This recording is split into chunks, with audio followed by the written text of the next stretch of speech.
ஒரு தங்கை என்னிடத்தில் முள்ளிவாய்க்கால் முற்றத்திலிருந்து முள்ளிவாய்க்கால் முள்வேலி கம்பிக்குள்ளிருந்து அழைத்து பேசுகிறார். அந்த கம்பிக்குள் இருந்து என்ன சொல்கிறார்?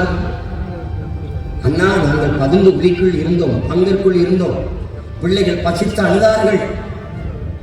சரி, அந்த குழியின் கரையிலே அதிலே ஒரு பானையை வைத்து உலையை வைத்து வெறும் அரிசியவாது போட்டு காய்ச்சி பிள்ளைகளுக்கு கொடுத்து விடலாம் என்று அடுப்பை பத்த வைக்க அந்த பாத்திரத்தை எடுத்துக்கொண்டு நிமிர்ந்தேன்.